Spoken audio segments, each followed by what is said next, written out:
alguno de ustedes en algún momento de sus sueños extraviados o de sus pensamientos vagos se haya imaginado qué sería de su vida en un lugar complicado, como por ejemplo una isla deshabitada. ¿Alguno de ustedes se ha imaginado de pronto llegando a un paraje de esos y cómo voy a sobrevivir? Yo quisiera saber si alguno de ustedes se ha perdido en sus pensamientos igual que yo alguna vez. Yo he pensado en eso alguna vez. Por allá otra persona pensó, ¿qué haría yo? ¿Cómo lo resuelvo? Alguien más se imaginó, yo llego allá y ¿qué hago? ¿Verdad?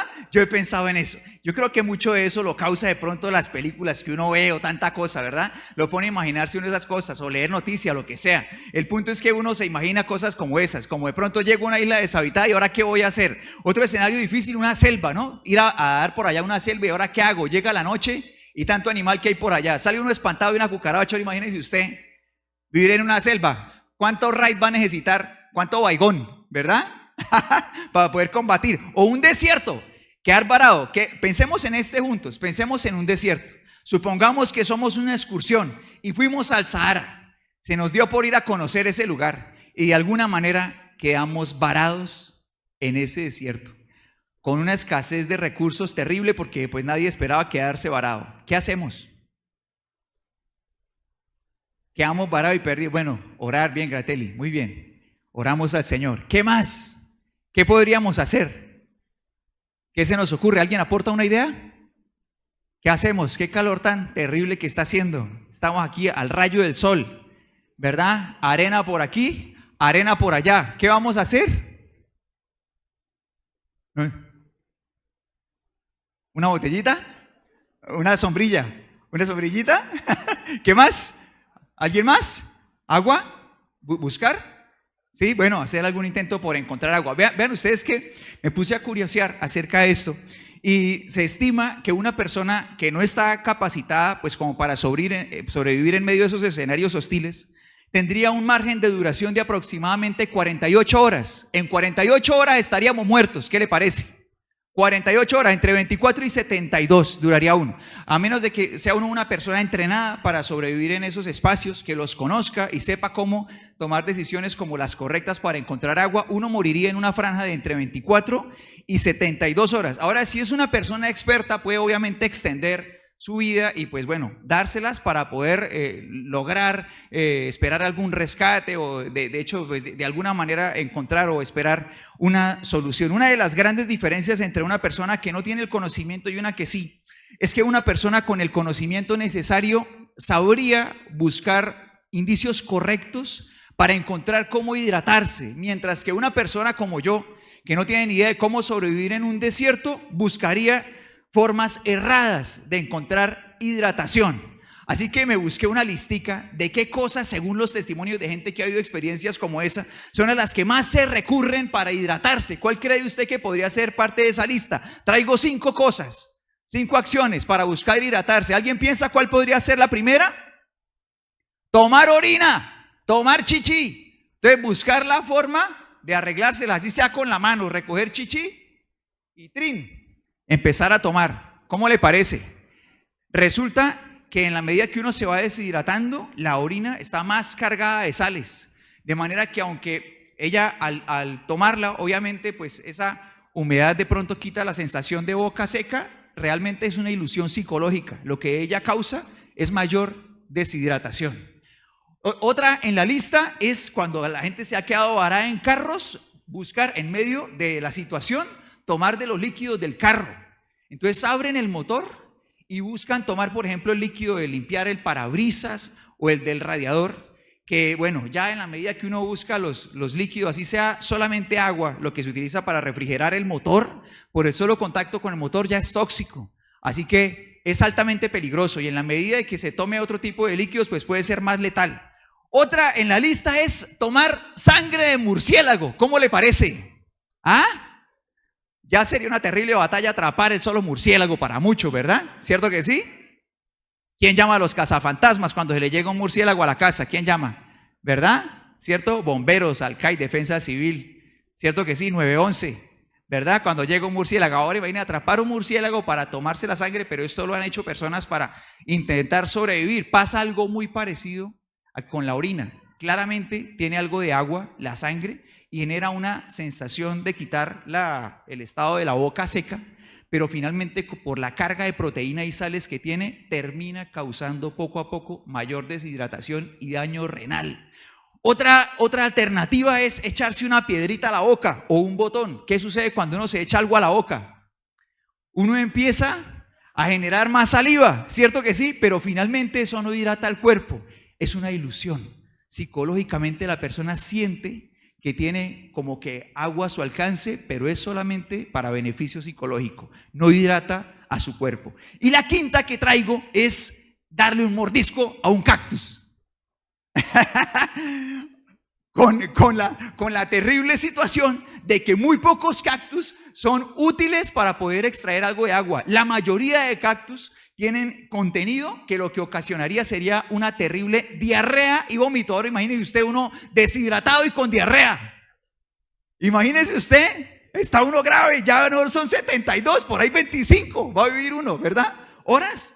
Ahora imagínese, todos estos son realmente caminos errados para buscar hidratación. Ahora, si tú y yo estuviéramos en ese escenario allá en el desierto del Sahara y tuviéramos agua potable a nuestro alcance, ¿cuál de nosotros pensaría en uno de estos 5 recursos cuando tenga sed? Si tenemos agua potable en el carro, en el camión, en lo que sea que vayamos, ¿quién piensa, me voy a buscar un murciélago para partirlo bien por la mitad? ¿Quién piensa en eso? Nadie. Ahora, estas personas en su sano juicio tampoco lo hubieran hecho. Tú y yo podemos darnos cuenta de que es una medida desesperada a causa de la necesidad. ¿Sí está conmigo o no? ¿Es una medida qué? Una medida desesperada, causada por la necesidad. Ahora, yo te invito a que nos preguntemos cuántas decisiones en la vida pueden haber sido el fruto de una medida desesperada. ¿Cuántas relaciones amorosas pueden haber sido el fruto de una profunda necesidad? Realmente no fueron una decisión con convicción, sino una medida desesperada. ¿Cuántos círculos sociales, cuántos vínculos de amistad no fueron una buena elección, sino que fueron una medida desesperada? Alguien que necesitaba la compañía de alguien más o estaba huyendo de algún lugar y sencillamente se refugió en el primer lugar que pudo. ¿Cuántos vicios no son el deseo de alguien por experimentar cosas, sino son el resultado de una medida desesperada? Estaba buscando algún lugar, un barco que estaba buscando dónde encallar. Ahora, el uso del tiempo libre, los hábitos que una persona puede tener o su misma realidad. ¿Cuántas realidades son una medida desesperada en medio de una profunda necesidad? Ahora, la Biblia nos muestra casos específicos de personas que cometieron gravísimos errores en el desierto. ¿Has leído alguno de ellos? ¿Alguien ha leído algún error terrible en el desierto? ¿Sí? Empezando por Israel, ¿verdad? No tardamos mucho en llegar a ver cómo el pueblo de Israel cometió varios fallos graves en medio del desierto. Pero la Biblia nos enseña que no solamente fueron ellos los que cometieron fallos graves en el desierto, sino que todos hemos fallado allí. Todos hemos fallado en medio de nuestra necesidad, presas de nuestros deseos desesperados. Todos hemos fallado, todos los seres humanos menos uno. Menos uno. ¿Alguien sabe cómo se llama? No escucho. ¿Alguien sabe cómo se llama esa persona? Nuestro Señor y Salvador, que vino no solamente a lograr esa preciosa salvación por nosotros, sino que vino a enseñarnos que nosotros podemos vivir por encima de nuestros deseos, que por encima de nuestros deseos y nuestras más profundas necesidades está la palabra del Señor, que por encima de nuestros deseos está la voluntad del Señor, que es eternamente mejor, y que aunque estemos en el más hostil de los desiertos, no tenemos por qué conformarnos a nuestras necesidades y deseos, sino que podemos anhelar vivir la voluntad de Dios. ¿Sí está conmigo o no? Ahora, ¿alguien quisiera ver al Señor Jesús en el desierto? Vamos a leerlo juntos, vamos a ver cómo podemos encontrarlo y también seguir su ejemplo. Vamos a Lucas 4, versículos del 1 al 4 y vamos a leer la palabra del Señor. ¿Listo? Vamos a poner todos nuestros ojos en la pantalla y con un corazón muy atento, un corazón despierto, vamos a leer la palabra del Señor. Te invito a que lo hagamos de manera audible para que conectemos mucho más con la palabra del Señor. Vas a ver, listo, vamos a leer juntos. La palabra del Señor dice así, dice: entonces Jesús, lleno del Espíritu Santo, regresó del río Jordán. Entonces Jesús, lleno ¿de quién? Del Espíritu Santo, regresó del río Jordán y ¿fue qué cosa? Guiado. ¿Por quién? Por él mismo, por el Espíritu Santo. ¿En dónde? En el desierto, donde fue tentado por el diablo durante 40 días. Jesús no comió nada en todo ese tiempo y comenzó a tener mucha hambre. Entonces el diablo le dijo: si eres el Hijo de Dios, dile a esta piedra que se transforme en pan. Jesús le dijo: no, las Escrituras dicen, la gente no vive solo de pan.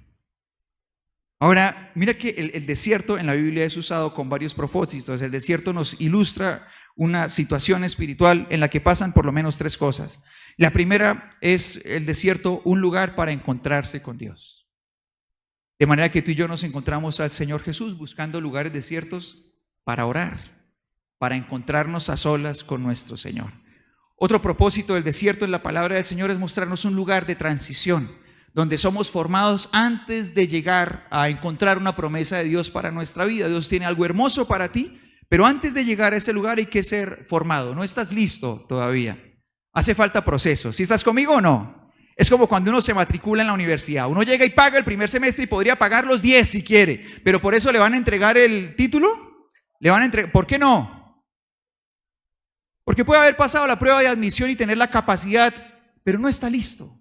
Le hace falta formación. Alguien que diga conmigo, formación. Muy bien, entonces el desierto es ese recorrido de formación, donde el Señor justamente en medio de las experiencias difíciles y las pruebas va moldeando nuestro corazón para que al salir de ese desierto seamos la persona que se puede graduar y recibir aquello que el Señor le prometió. Y el tercer propósito del desierto es pasar por momentos de necesidad donde podemos enfrentar la tentación. Ahora, ¿cuál de estos propósitos estaban cumpliendo allí en la vida del Señor Jesús? ¿Cuál de los tres? ¿Cuántos? ¿Uno? ¿Dos? ¿O todos? ¿Todos? ¿Quién vota por todos? Alce la mano, por favor. ¿Quién vota por todos? Efectivamente, los tres. Él estaba ya guiado por el Espíritu Santo para poder tener un encuentro con su Padre, 40 días, pero también era un proceso de formación antes de empezar su ministerio público. Pero también fue un lugar de necesidad donde él enfrentó la tentación. Y el diablo aprovecha ese momento de necesidad para decirle algo así como: ¿tienes hambre? Resuelve el problema a tu manera. Ahora, el Señor Jesús, para venir a salvarnos, se despojó de sus atributos divinos. Es decir, Él vino a tomar la forma de un ser humano, despojándose de todos sus atributos divinos. ¿Para qué? Para poder ser comparado contigo y conmigo. ¿Sí está conmigo o no? Para que entre Él y yo no hubiera diferencia más que mi pecado. ¿Sí estamos de acuerdo? De esa manera Él se pudiera parar junto a mí y ser otro ser humano. Es por eso que Él se despoja. Él a sí mismo renuncia a sus atributos divinos y viene a esta tierra. Es decir, Él renuncia, entre otros atributos divinos, a su omnipotencia, a poder hacerlo todo. Viene a esta tierra y se hace un ser humano igual que tú y que yo. De manera que cada milagro que el Señor hace es avalado por el Padre y hecho en el poder del Espíritu Santo. ¿Estamos de acuerdo? 100%, con el propósito de cumplir con el plan de salvación que Él vino a realizar por ti y por mí. Ahora, cualquier uso de su omnipotencia en medio de cualquier circunstancia a placer, fuera de la voluntad de Dios, arruinaría la misión por completo. Entonces lo que el diablo le estaba diciendo era: pero ¿qué importa hacer lo correcto? ¿Qué importa el plan de Dios? Lo que importa es que tienes hambre y tú puedes solucionarlo. Resuelve el problema como quieras, le estaba diciendo. Es como lo que puede pasar en medio de la situación en la que una persona desea empezar a construir una relación amorosa, y siendo una decisión tan importante para un ser humano, de las más importantes en nuestra vida, nuestro Padre se ha ocupado por dejarnos en su palabra el cómo, cuándo y con quién, la forma correcta de encontrar ese lugar, ese proceso y la forma de elegir a la persona correcta. Nadie te lo va a decir, lo eliges tú, pero el Señor nos ha dado los principios para hacerlo. Ahora, la persona de pronto siente esa inquietud en su corazón, pero de pronto también siente una voz en su interior que le dice: pero ¿qué importa el plan de Dios? Resuelve el problema como quieras. También puede suceder cuando una persona de pronto está en su casa y siente que algo no le gusta, le incomoda, le fastidia, y de pronto recuerda lecciones de la palabra del Señor recibidas en su corazón. Recuerda que no puede dejar cargar su corazón de odio, de rencor, que no puede descargarse de pronto murmurando, hablando mal de su propia familia con alguien más, que no debería ser presa de la ira. Recuerda todo eso. Recuerda que el paso a seguir es ir y reconocer su falta e intentar solucionar el problema que hay allí. Pero también hay una voz que le dice: pero ¿qué importa el plan de Dios? ¿Qué importa hacer lo correcto? Resuelve como puedas, como te sientas mejor, desahógate. Ahora, de pronto, también puede suceder cuando una persona está en medio de una crisis matrimonial y en medio de la dificultad, de pronto se han generado muros entre los dos, divisiones, y de pronto aparece una tercera persona que escribe a uno de los dos y que empieza a convertirse en una alternativa para ese corazón. Y en medio de la aparición de esa tercera persona también aparece una voz que le dice a ese esposo o a esa esposa: ¿qué importa el plan de Dios? Resuelve tu deseo como puedas. Resuélvelo. No mereces ese trato, ni te preocupes por solucionarlo. Te mereces a alguien mejor. Y de pronto, de la misma forma, llega a su corazón la palabra del Señor que le dice: puedes arreglarlo, puedes repararlo. Pero a la vez suena esa voz. Es como lo que le puede pasar a un chico que piensa: hay un propósito de Dios para mí. Suena en su corazón la voz de Dios que lo llama y le hace saber que la forma de recorrer el camino es con fidelidad, es con obediencia, es con pureza, es con lealtad. Pero de la misma forma llegan otras ofertas atractivas. Se ven llamativas, persuasivas también, y también llegan con una voz que le dicen a su corazón: pero ¿qué importa el plan de Dios? Resuelve tu deseo como puedas. Resuélvelo, eso es lo que importa. Resuélvelo. ¿Qué importa el plan de Dios? Resuélvelo. Esto era lo que Satanás le estaba diciendo al Señor Jesús y lo que nos puede decir a ti y a mí en cualquier situación. ¿Recuerdas qué respondió el Señor Jesús? ¿Qué respondió? Pero Él dijo una palabra primero. Satanás le dijo: si tú eres el Hijo de Dios, haz que estas piedras se conviertan en pan. ¿Y qué dijo el Señor Jesús? Vamos a ver lo que dice el versículo 4 de nuevo. Vamos a ver qué dice Lucas capítulo 4, versículo 4. ¿Qué dijo el Señor? ¿Qué dijo el Señor? No, alguien que diga bien fuerte esa respuesta monosílaba. ¿Cómo fue? ¿Qué dijo? No, una vez más. 1, 2, 3. ¿Qué dijo el Señor? No. Las Escrituras dicen: la gente no vive solo de pan. Ahora yo creo que si tú pensamos en Él y en nosotros, si yo pienso en Él y en mí, pienso: ¿cómo pudo hacerlo? Es que no llevaba ni un día, ni dos sin comer. El otro día me senté a la mesa y se sentó mi hijo al lado mío. Y mamá, estábamos almorzando con mi madre y mi madre había puesto los platos en la mesa. Me senté, me pareció suculenta la ensalada, así que mandé mi tenedor y saqué un pedazo de ensalada y me lo eché a la boca. Y me dice mi hijo: papá, comiste sin orar. Y me dice: el Señor aguantó 40 días. ¿Y tú no aguantas ni una oración al almuerzo? Nadie me ha hecho sentir tan fracasado en mucho tiempo. Le digo yo: es cierto, qué bajo nivel tengo, ¿verdad?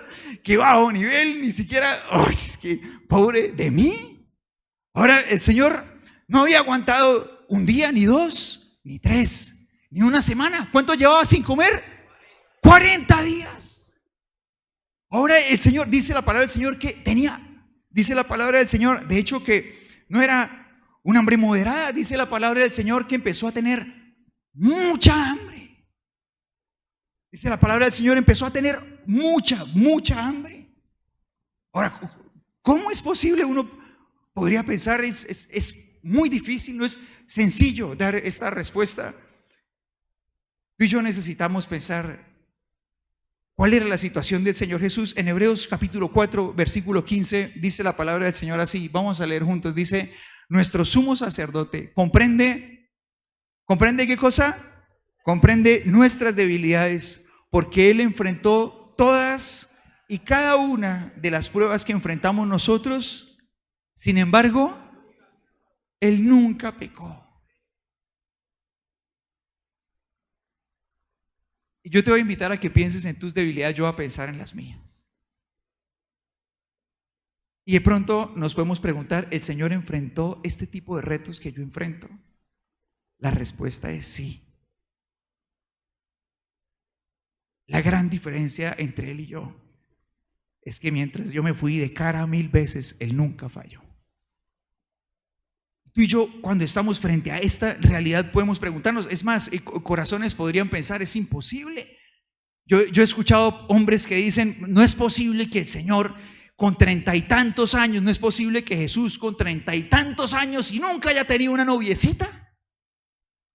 ¿Ha oído usted eso? Y es tremendo porque la diferencia de perspectiva es muy fuerte dependiendo de cuál es mi condición. Es diferente enfrentar lo fuerte del deseo con un corazón esclavo de la necesidad a enfrentar el deseo con una necesidad humana, pero con el corazón lleno. ¿De qué estaba lleno el Señor Jesús? No, alguien que lo diga bien fuerte. ¿De qué estaba lleno el Señor Jesús? Del Espíritu Santo. Y estaba lleno, aunque Él es la palabra misma, su corazón estaba lleno de la palabra del Señor. Es decir, que el Señor Jesús estaba lleno de dos cosas. Estaba lleno del Espíritu Santo y estaba lleno de ¿qué más? No, alguien que me ayude para que lo recordemos todos en nuestro corazón. El Señor Jesús estaba lleno de dos cosas. ¿Estaba lleno de qué? Del Espíritu Santo. ¿Y estaba lleno de qué más? De la palabra de Dios. Ahora, ¿de qué necesita estar lleno nuestro corazón? Alguien que lo diga bien fuerte. ¿Qué necesita estar lleno nuestro corazón? Del Espíritu Santo y de la palabra de Dios. Es muy diferente estar de un lado y del otro. Es muy diferente enfrentar el deseo. En la más precaria necesidad terminamos comiendo murciélago. ¿Sí está conmigo o no? Termina uno comiendo murciélago. Pero cuando uno tiene el corazón lleno, aunque uno enfrente los mismos deseos, uno puede decir no. ¿Sí está conmigo o no? Ahora, bueno, creo que favorece para el bien de la enseñanza de la palabra de Dios que les cuente 2 escenas de mi antigua vida amorosa. ¿Alguien quiere oírlas? ¿Con qué fin? ¿Echar chisme o conocer, entender mejor la palabra del Señor? ¿Entender mejor la palabra del Señor? Muy bien, claramente, porque los hijos de Dios no somos chismosos, ¿verdad? Muy bien. Esta es la primera escena. Resulta que un día estaba yo en la casa de mis padres, no había salido de la casa de mis padres todavía y tenía más o menos unos 18 años. De pronto estaba en casa y alguien tocó a la puerta. Solamente en casa estaba mi madre, pero estaba en el segundo piso ocupadita. Entonces fui yo, abrí la puerta y era una chica, era una amiga mía. Y la chica, pues yo le hice pasar. La chica entró, nos sentamos en la sala a charlar y de pronto mientras estábamos hablando, no recuerdo mucho de la conversación, pero recuerdo que de pronto me empezó a mirar como de manera cautivadora. ¿Cómo es eso? A ver, una esposa que mire al esposo de manera cautivadora, a ver, ¿no? ¿Nadie se atreve? Bueno, esta muchacha ahí se atrevió.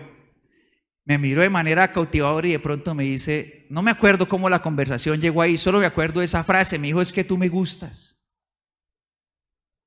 Y yo estaba ahí a mis expensas, a expensas de mí, vulnerable, sentado en esa silla.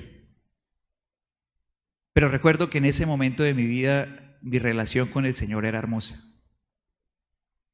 Recuerdo que ya llevaba más de un año de haber terminado el colegio, estaba en una etapa de transición en mi vida, en mi formación, y recuerdo que fue un tiempo bellísimo en la presencia de Dios, de manera que cuando ella me dijo esas cosas, evidentemente los resultados de ese escenario pueden ser muy variables, pueden pasar muchas cosas. Era una chica bonita, yo estaba allí sentado, pero yo entendía en mi corazón que no era para mí empezar nada con esa chica, ni en ese momento, ni a largo plazo, ni nada. De manera que yo le dije, bueno, no me salió nada más, la verdad. Yo solo reflexioné en mi interior que no era el propósito de Dios. Eso fue todo muy rápido, fue todo muy rápido. Entonces yo lo único que le dije a ella fue, bueno, se enojó, se puso brava. Me acuerdo que empezó como a regañarme y a decirme, pero no me va a decir nada más. O sea, yo le digo a usted eso y eso usted todo lo que me dice. Y yo empecé como a tratar de responder respetuosamente. Pero no sé qué más decir. La verdad, estaba yo ahí, no sabía qué hacer, estaba todo vulnerable, pero yo sabía en mi corazón que no podía abrir la puerta nada más. Estaba ahí sentado, de pronto ella se fue muy brava, se levantó después y se fue bravísima, no hubo ni un besito, nada. Porque en mi corazón yo sabía que eso no era la voluntad de Dios para mí. Mi corazón en ese momento estaba lleno. Alguien que diga conmigo, estaba lleno. Ahora, para poder utilizar el ejemplo, tengo que contarle también mis vergüenzas. Años después, sucedió que me encontré con una mujer que agarró mi corazón y lo usó como si fuera jugadora de trompo profesional. Era una mujer que cogió mi corazón y eso lo sacaba a bailar, lo sacaba en la mano, hacía piruetas para arriba, lo botaba y lo dejaba caer, hacía de todo. Mire, yo sabía que esa mujer era una egoísta, yo sabía que esa mujer era una mentirosa, yo sabía que esa mujer era una manipuladora, pero usted no se imagina cuántos horrores me costó a mí salir de ahí. No era capaz de salir. Yo sabía que eso no era para mí, yo sabía, otra vez lo sabía en mi corazón, pero no era capaz de salir. Finalmente, por el favor del Señor, logré escapar de ahí, logré salir, pero hoy yo miro ese escenario de mi vida y yo era un chico que asistía a la iglesia. En ese momento yo era un chico que servía en la iglesia también. Pero la verdad es que mi relación con el Señor en esos años, que fueron tal vez un par de años después, no era la misma de ese chico de 18 años de la escena número 1. Aquí fui presa. Ahora, tú y yo vemos la misma circunstancia en la vida con ojos muy diferentes cuando nuestro corazón está lleno y cuando nuestro corazón está vacío. Ahora, yo no sé si tú puedas compararte o identificarte con ese chico de la escena 2. Si alguna vez hayas sentido que sabes que no es para ti eso que estás viviendo, que no es para ti lo que está pasando, que te estás haciendo daño, que deberías salir de ahí, pero no sales. En ese momento tú y yo necesitamos darnos cuenta de que estamos siendo presa de nuestros deseos. Y la razón es que nuestro corazón no está lleno. Así asistamos a la iglesia. Así sirvamos en ella, como ese chico de tal vez unos 20 años que era yo en ese escenario. ¿Alguien está conmigo? Ahora, cuando el Señor cita la palabra en medio de ese momento, el Señor lleno del Espíritu Santo cita ese texto bíblico, Él dice, las Escrituras dicen, lo que Él está citando es un texto bíblico de Deuteronomio capítulo 8. Lo que Él está citando es Deuteronomio 8, del 1 al 3, que te voy a invitar a que lo leamos juntos, porque cuando tú y yo vamos al desierto y enfrentamos todas estas cosas, pruebas y tentaciones, vamos allí con un propósito. Tú y yo nos damos cuenta de que la palabra de Dios dice que fue el Espíritu Santo el que guió al Señor Jesús en medio del desierto, lo guió a atravesarlo, a enfrentar los momentos difíciles, los momentos de necesidad, a encontrarse con Dios, a vivir el propósito de Dios. Y tú y yo podemos encontrar con mayor claridad a qué se refería el Señor con ese texto bíblico cuando Él lo cita. La palabra del Señor dice así, dice, asegúrate de obedecer todos los mandatos que te entrego hoy. Entonces, no, alguien que lo diga más fuerte, entonces ¿qué? Vivirás, dice, y te multiplicarás, entrarás en la tierra que el Señor juró dar a tus antepasados y la poseerás. Eso para ti y para mí es el propósito de Dios para nuestras vidas. Versículo 2 dice, recuerda cómo el Señor tu Dios te guió por el desierto durante 40 años. Y mira esto, dice, donde te humilló. Otra posible traducción de esta palabra es donde te afligió, donde te puso en problemas. Dice, y te puso a prueba para revelar tu carácter y averiguar si en verdad obedecerías sus mandatos. Sí, te humilló, permitiendo que pasaras hambre y luego alimentándote con maná, un alimento que ni tú ni tus antepasados conocían hasta ese momento. Lo hizo para enseñarte que la gente no vive solo de pan, sino que vivimos de cada palabra que sale de la boca del Señor. Bendito Dios, ¿sí o no? Ah, qué potencia. No, pero toca aplaudir con poderes, como corresponde. Ahora, tú y yo encontramos por lo menos 3 grandes propósitos del Señor cuando tú y yo pasamos por ese tipo de desiertos donde en este caso enfrentamos la prueba, pero enfrentamos también la tentación. Cuando enfrentamos este tipo de circunstancias en las que somos tentados y somos retados, pero somos probados también. El primero de ellos es formar humildad en nuestro corazón. Hacer de nuestro corazón un corazón humilde. Y mira que en medio de las pruebas, las dificultades y las tentaciones, tú y yo aprendemos a reconocer que nuestra mayor necesidad es Él, es el Señor. Que nuestra mayor necesidad no es tener más dinero, que nuestra mayor necesidad no es un matrimonio sin problemas. ¿Eso es importante? Sí, sí es importante, pero no es nuestra mayor necesidad. En el caso del hogar de mis padres, ellos llegaron a buscar al Señor porque justamente su matrimonio tenía muchos problemas. Ellos creían en ese momento que esa era su mayor necesidad, pero estaban equivocados. Su mayor necesidad no era la resolución de conflictos dentro del matrimonio. Su mayor problema era que estaban perdidos, que estaban lejos de Dios, que por su pecado estaban siendo merecedores solamente de ser juzgados por el Señor. Pero se encontraron con Él y se encontraron con su amor y su gracia. Y se dieron cuenta de lo que a ellos les faltaba no era dinero, ni un matrimonio sin problemas, ni la sanidad de sus enfermedades. Lo más importante, su mayor necesidad era Dios en su corazón. Nuestra mayor necesidad es Dios en nuestro corazón. Sin embargo, muchas veces ese corazón humilde solamente se consigue en un lugar, en el desierto. Solamente ahí. No debería ser necesario, ¿verdad? Debería ser suficiente con quien Dios es, con que Dios es bueno, con que Dios es generoso, con que Dios es misericordioso, con que nos ha salvado, con que nos bendice. Debería ser suficiente, pero muchas veces no lo es. Muchas veces el corazón disfruta de todo eso y sin embargo sus acciones demuestran que reconoce a su mayor necesidad como otras cosas, pero no al Señor. Entonces, por ejemplo, se esfuerza con toda por tener más dinero, por ir a trabajar, pero de pronto no se esfuerza ni un poco por buscar al Señor un poco más con fidelidad y devoción. De pronto un corazón se esfuerza con toda la actitud por recuperar la salud, entonces paga, saca citas, es juicioso, llega puntual, pero de pronto no tiene ese mismo de pasión y disciplina por buscar al Señor y favorecer la necesidad de su corazón. De pronto un corazón se esfuerza con toda la actitud, se pone guapo a hacer ejercicio porque dice: este 2026 no se me pasa sin tener novia. ¿No? Pero de pronto no existe la misma preocupación por tener un corazón sano y lleno del Señor. Entonces uno puede decir: no, lo más importante que no, Dios, el Señor, papá Dios, papá Dios, papá Dios. Pero las acciones dicen otra cosa y muchas veces ese orden correcto en la vida se consigue solo en un lugar. Tristemente en nuestra realidad humana, ¿dónde se consigue? En el desierto. Aprendemos que realmente nuestra mayor necesidad no es cualquier cosa de esta vida, que nuestra mayor necesidad es nuestro Dios. Aprendemos a reconocer con humildad que Él es nuestro Señor. Aprendemos con humildad a obedecerlo y a confiar en Él. ¿Sí está conmigo o no?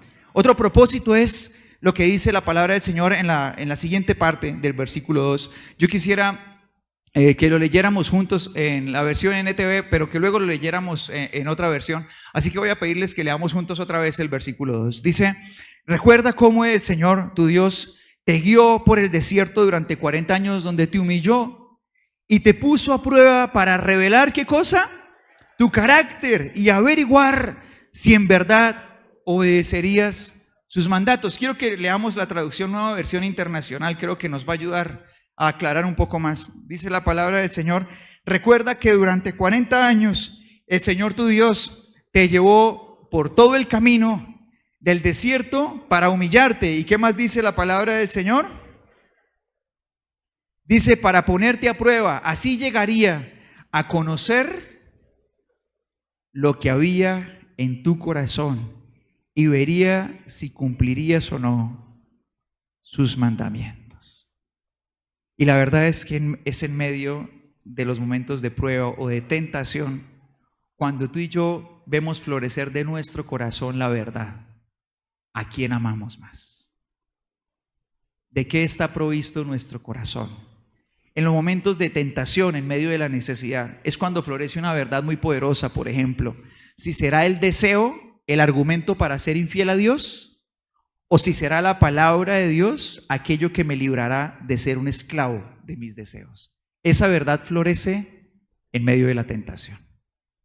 Cuando estoy de cara frente a mis deseos y tengo la oportunidad de elegir, esas verdades florecen dentro de mí. Y el desierto sirve para eso, para revelar quiénes somos.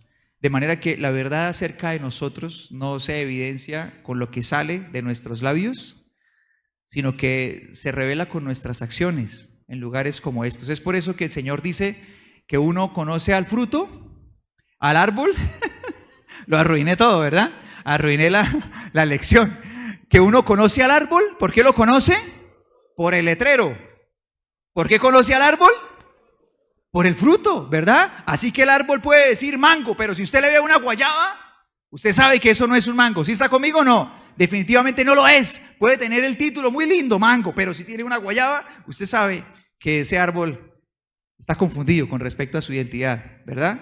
¿Cierto que sí? Ahora, tercer propósito, dice el versículo 3, así, vamos a leer juntos una vez más el versículo 3 en la versión ETV nuevamente. Dice, sí, leamos juntos, sí, te humilló permitiendo que pasaras hambre y luego alimentándote con maná, un alimento que ni tú ni tus antepasados conocían hasta el momento.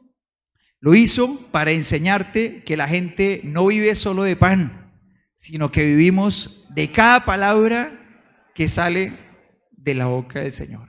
Mira que el deseo de nuestro Padre es que nuestra vida sea una vida hermosa, sea una vida plena, con propósito, con satisfacción. En estos días terminamos de leer el libro de Job y es hermoso como la palabra del Señor dice que después de que él tiene un encuentro con Dios, su vida es mucho más bendecida que antes, pero termina su vida lleno de años, con una vida plena, satisfactoria. ¿A usted no le parece hermoso? A mí me parece hermoso, por ejemplo, como Moisés termina su vida y la palabra del Señor dice que murió de 120 años. Dice que nunca perdió su vigor, nunca perdió la visión. Esto es mucho más que algo físico. Tú y yo estamos viendo personas que llegan a esas edades con una vida bellísima. Dice de Abraham la palabra del Señor que Abraham murió en buena vejez. ¿A quién le gustaría terminar sus días así? Y mirar atrás y decir, Señor, gracias por cada año recorrido, qué dicha la vida que me permitiste recorrer. Soy feliz de la vida que recorrí con propósito. Gracias por cada sueño cumplido, por tu voluntad para mí. Era mucho mejor de lo que soñé cuando era un adolescente, cuando era un niño. Era mucho mejor que mis mejores sueños. Sonreír así, ese es el plan de Dios para ti y para mí. ¿Si estás conmigo o no? Ese es el plan de Dios. Ahora, la cuestión es que tú y yo necesitamos aprender que para poder hacerlo, tú y yo necesitamos nuestro corazón lleno de la palabra del Señor. Que no se consigue esa vida persiguiendo deseos, sino persiguiendo la palabra de Dios. ¿Sí está conmigo o no? Ahora tú y yo nos podemos preguntar acerca de eso, acerca de qué estamos haciendo para que nuestro corazón esté lleno de la palabra del Señor. Y quisiera compartir contigo para cerrar este tiempo en la palabra y oremos juntos. 3 principios que el Señor nos da para que tú y yo cuidemos nuestro corazón y podamos hacer frente a este tipo de escenarios con un corazón como el del Señor Jesús. El primero está en Lucas 6:45. Te pido que leamos juntos. Vamos a leer la palabra del Señor. Dice, una persona buena produce cosas buenas del tesoro. Te pido que leamos juntos. Vamos a leerlo otra vez. Dice, una persona buena produce cosas buenas del tesoro de su buen corazón, y una persona mala produce cosas malas del tesoro de su mal corazón. Lo que uno dice brota de lo que hay en su corazón, de manera que tú y yo vemos al Señor Jesús en medio de la tentación sacar de lo que hay en ¿dónde? En su corazón. ¿El corazón del Señor era bueno o malo? Bueno. Ahora la palabra del Señor nos enseña que nuestro corazón es un tesoro y nosotros decidimos qué almacenamos en ese corazón. Tú y yo podemos hacer de nuestro corazón un tesoro bueno o un tesoro malo. Ahora, en este momento tú y yo estamos atesorando en nuestro corazón la palabra del Señor. Pero si tú y yo queremos hacer de nuestro corazón un buen tesoro, este es el primer paso pero necesitamos hacer mucho más. Necesitamos que todo lo que tú y yo ponemos en nuestro corazón sea coherente con la palabra de Dios. Necesitamos que todo lo que tú y yo sembramos allí en nuestro corazón realmente vaya de su mano. Para tú y yo poder tener la mente de Cristo, su corazón, necesitamos preocuparnos por vivir una vida donde sea coherente y realmente pensar si todo lo que tú y yo almacenamos aquí realmente está de acuerdo a la voluntad del Señor para mí o para ti. Lo que almacenamos cuando vamos a nuestro celular, cuando escuchamos música, cuando conversamos, cuando elegimos una película para ver o una serie. Si nuestro criterio realmente es el de alguien que quiere hacer de su corazón un buen tesoro, porque de lo contrario uno está haciendo todo mal. Uno está haciendo todo mal si está echando la palabra del Señor, pero el resto de cosas que echa no tienen el filtro de la voluntad de Dios. Al final uno está terminando de hacer de su corazón un tesoro malo que a veces le echa la palabra de Dios. ¿Sí están conmigo? Otro principio está en Mateo 5:30. La palabra del Señor dice así. Dice, y vamos a pedirle a nuestras queridas chicas de producción que nos regalen Mateo 5:30, por favor, para que podamos leer juntos. Muy bien, la palabra del Señor dice así. Dice, y si tu mano, incluso tu mano más fuerte, te hace pecar, córtala y tírala. Es preferible que pierdas una parte del cuerpo y no que todo tu cuerpo sea arrojado al infierno. Así que la palabra del Señor, con esto que nos está enseñando el Señor Jesús, nunca está invitando a ningún cristiano a, como lo hemos enseñado cada vez que hemos abordado este texto bíblico aquí en casa, realmente lo que el Señor está llamando a hacer no es a que haya una iglesia amputada de todo lado, ¿verdad? Sino lo que está llamando el Señor es a una iglesia determinada. ¿Sí está conmigo o no? ¿Cuánta determinación se necesita para hacer un procedimiento como este? Ahora, la idea es que nuestra determinación sirva para cortar puentes. Entonces, si tú y yo vemos nuestra área débil y vemos, listo, yo ya la puedo identificar, pero yo veo que hay conectores que siguen haciéndome trampas, que hay lugares a los que yo puedo ir, en los que sufro porque siento que estoy perdiendo en ese lugar, siento que estoy a nada de volver a pecar, siento que estoy a nada de volver a ser el mismo esclavo de los mismos hábitos de antes o de pronto un círculo social. Yo estoy ahí, listo, esa gente chévere, yo río con ellos, pero la verdad, es que yo puedo saber que no son una buena influencia para mí, o sea, lo puedo entender, o un hábito. Yo reviso mis hábitos en mi tiempo libre, yo llego a mi casa, reviso mis hábitos y yo digo, la verdad es que si el Señor Jesús estuviera en mi lugar, o sea, Él no llevaría estos hábitos que llevo yo. Y creo que estos hábitos, en lugar de alimentar mi corazón para vivir la voluntad de Dios, lo que hacen es arruinarla, o sea, hacerme estar más perdido. Entonces el Señor dice, córtalos. ¿Sí está conmigo? Corta con eso. Corta con esos puentes que te conectan con eso que sabes que te va a llevar a fallar, a ser un esclavo otra vez. Corta con esas cosas. ¿Sí estamos de acuerdo o no? Entonces el Señor nos dice no solamente identifica tu punto débil, no, corta con el puente, corta con la conexión, corta con la ocasión que te lleva a ese lugar. Y el tercer principio está en 2 Timoteo 2:22. Vamos a leerlo juntos. Dice la palabra de Dios así, dice, huye de todo lo que estimule las pasiones juveniles, tus deseos. Dice, en cambio, sigue la vida recta, la fidelidad, el amor y la paz. Disfruta del compañerismo de los que invocan al Señor con un corazón puro. Ahora, si tú y yo vamos al principio del versículo, tú y yo vamos a encontrar un verbo en imperativo. Allí el Señor, ¿qué está diciendo? Vamos a pedirle a producción que por favor nos regale el versículo otra vez completo. El principio, porfa. ¿Y allí qué dice? Haz negocios. No, ¿qué dice? Piénsalo, medítalo, consúltalo. No, ¿qué dice ahí? Pero ahora le voy a pedir, como lo dice en Empodéranos, que también leímos este versículo en algún momento, le voy a pedir que me lo lea como si usted fuera a salvarme la vida. ¿Listo? 1, 2, 3. No lo olvide, por favor. ¿Listo? ¿Sí está conmigo o no? Porque cuando aparezca ese momento en el que yo reconozco, en el que tú reconoces que estamos en problemas, ahí no hay que quedarse pensando, llamando a un amigo, no hay que quedarse negociando, ahí toca correr. ¿Sí está conmigo o no? No, en serio, toca correr, hay que huir. Uno no se puede quedar haciendo negocios con sus áreas débiles. Uno tiene que correr. Tiene que tomar medidas desesperadas, hay que huir. ¿Por qué crees que José corrió? ¿Por qué crees que José corrió de la esposa de Potifar? Alguien que haya leído Génesis que me ayude a pensar. ¿Por qué corrió? Porque no le generaba ninguna emoción. Porque él era como un palo. Porque él estaba allí frente a un cactus, frente a, a una hechicera malvada que no le producía ninguna emoción. ¿Por qué corrió? Porque estaba en graves problemas. Porque estaba a punto de ceder. Porque no quería hacer negocios con su fidelidad al Señor. Entonces mejor correr. Sin ropa, pero vivo, pero santo, sin ropa, pero fiel. ¿Sí está conmigo o no? ¿Sí está conmigo o no? Salió corriendo, fiel, corriendo y preso, pero fiel al Señor. ¿Sí está conmigo o no? Fiel, muy bien. Ahora quiero pedirle que lea conmigo lo que dice Juan 7, del 37 al 38. Dice la palabra del Señor así. Vamos a leer este texto bíblico donde están las palabras del Señor.